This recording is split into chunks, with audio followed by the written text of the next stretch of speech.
পহেলা বৈশাখ উপলক্ষে আমাদের এলাকাতে প্রতি বছরের মতো এবারও কিন্তু মেলা বসেছে। তো চলুন আমি আজকে আপনাদেরকে সম্পূর্ণ মেলাটা ঘুরে দেখিয়ে দিই মেলাতে কি আছে না আছে। তো চলুন শুরু করা যাক। So hello WhatsApp guys, it's my Sushant Saha. চলে আসলাম নতুন আর একটা মিনি ব্লগ ভিডিও নিয়ে। আজকের ভিডিওতে আমি আপনাদের নিয়ে এসেছি বাঙালির সবচেয়ে বড় উৎসব পহেলা বৈশাখ এর আনন্দময় এক মেলা। আমাদের এলাকাতে প্রতি বছর এই সময় একটি বিশেষ মেলা বসে, যেটা রানী মেলা নামে পরিচিত। চলুন ঘুরে দেখি এই মেলার সৌন্দর্য। পহেলা বৈশাখ মানেই নতুন বছরের শুরু, নতুন স্বপ্ন আর আনন্দে ভরা একটি দিন। এই দিনের চারপাশে উৎসবের আমেজ ছড়িয়ে পড়ে। ছোট বড় সবাই নতুন কাপড় পরে মেলায় আসে, মুখে হাসি আর মনে আনন্দ নিয়ে।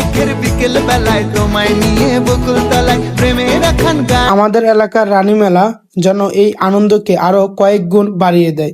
মেলায় ঢুকতে চোখে পড়ে রঙিন দোকান, খেলনা, মিষ্টি আর নানান ধরনের গ্রামীণ পণ্যের সমাহার।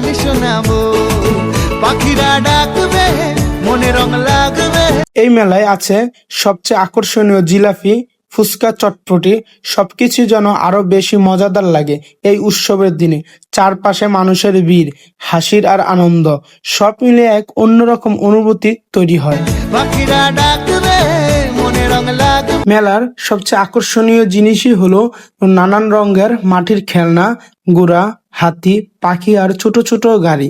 এই খেলনাগুলো শুধু বাচ্চাদের জন্য না, বড়দের কাছেও অনেক স্মৃতির। ছোটবেলায় আমরা যখন মেলাতে এসেছিলাম সেইগুলোই কিন্তু আমরা কিনতাম। আমাদের শৈশবকে মনে করিয়ে দেয় এই মেলা। কিছু মিষ্টি মধুর স্বপ্ন সাজাবো। এই মেলাগুলো শুধু বিনোদনের জন্য না, এগুলো আমাদের বাঙালির সংস্কৃতির একটি গুরুত্বপূর্ণ অংশ। এখানে মানুষ একসাথে আনন্দ ভাগাভাগি করে, পুরনো বন্ধুদের সাথে দেখা হয় আর নতুন স্মৃতি তৈরি হয়। প্রেমের এখন গান শোনাবো। এটি ছিল আমাদের এলাকার রানী মেলার কিছু সুন্দর মুহূর্ত। ভিডিও যদি ভালো লাগে তাহলে লাইক, কমেন্ট, শেয়ার করতে ভুলবেন না। সবাইকে জানাই শুভ নববর্ষ।